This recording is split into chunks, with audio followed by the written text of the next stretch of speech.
5 mistakes जो student करते हैं।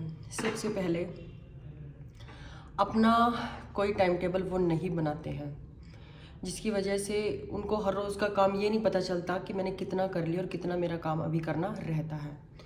दूसरी मिस्टेक ये है कि वो अपना जो रूटीन है उसको फिर फॉलो नहीं करते। अगर टाइम टेबल बना लिया फिर उसके अकॉर्डिंग चलते नहीं हैं।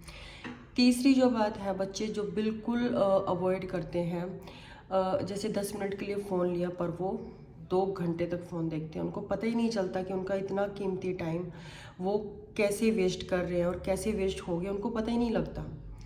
और अगर चौथी बात करूँ तो वो अपना कंपैरिजन दूसरों के साथ करते हैं। एक बच्चा एवरेज है, एक बच्चा टॉपर है, जैसे ही आपने कंपैरिजन करना शुरू कर दिया आपके दिमाग में बस वही जाएगा कि इसको इतना आता है, इसको इतना आता है, इसके इतने मार्क्स आए हैं, मेरे तो इतने मार्क्स आए हैं। तो उसका प्रेशर हमारे माइंड पर हावी होने लग जाता है और हमें लगता है कि बस मैं तो कुछ नहीं कर सकता या कर सकती। तो कंपैरिजन ना करें। कंपैरिजन पे टाइम खर्च करने की बजाय, हाँ ये मुश्किल है कहना, करना मुश्किल है बट कहना आसान है, बट कर सकते हैं आप। अपना जितना आप कर सकते हैं उतने के ऊपर आप फोकस करें, उसी को रिवाइज करें, उसी की प्रैक्टिस करें, उसी के एमसीक्यूज लगाएं, जो भी करना है अपने वर्क पर ध्यान दें। हाँ, ये हो जाता है कि दूसरा बच्चा हमारे सामने बहुत अच्छा परफॉर्म कर रहा है और हमें भी ऐसा लगता है कि हम बहुत पीछे हैं, बट बार बार कंपैरिजन करने से हमारा जो मोटिवेशन वो बिल्कुल डाउन हो जाता है।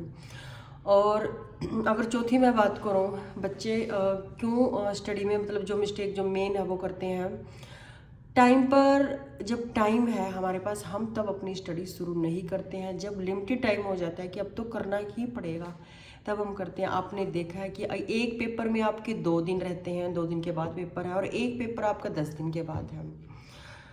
जबकि आप जिस पेपर को आप 2 दिन के बाद दे रहे हो उस पेपर का सिलेबस आप 2 दिन में पूरा रिवाइज कर देते हो। कैसे कर देते हो?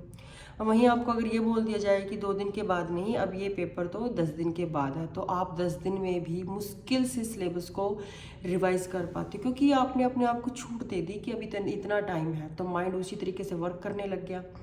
अगर आपने टाइम को अपने माइंड को एक बाउंड्री नहीं दी तो वो अपनी मर्जी से आपसे काम करवाएगा, आपकी मर्जी से काम नहीं होगा। और अगर पांचवी और मोस्ट इम्पोर्टेंट मैं बात करूँ, टाइम मैनेजमेंट, बच्चे, जबकि मैंने दूसरे नंबर पे बात बोली थी, टाइम मैनेजमेंट बहुत तरीके से करना होता है। कई बार हम सोचते हैं कि हमें पढ़ना है और हमें कोई और उठा दे।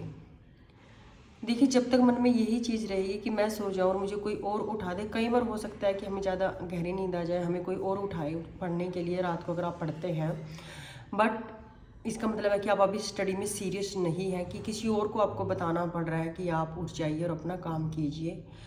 तो ये ऐसी छोटी छोटी बातें हैं।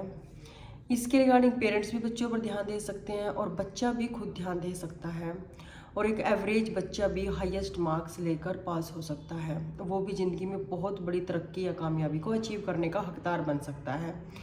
सो उम्मीद करती हूँ कि आपको ये बातें मोटिवेट करेंगी, या फिर इनमें से कोई भी पॉइंट अगर आपको हिट करता है तो मेरा वीडियो सक्सेसफुल हो जाएगा। So stay tuned, have a good day.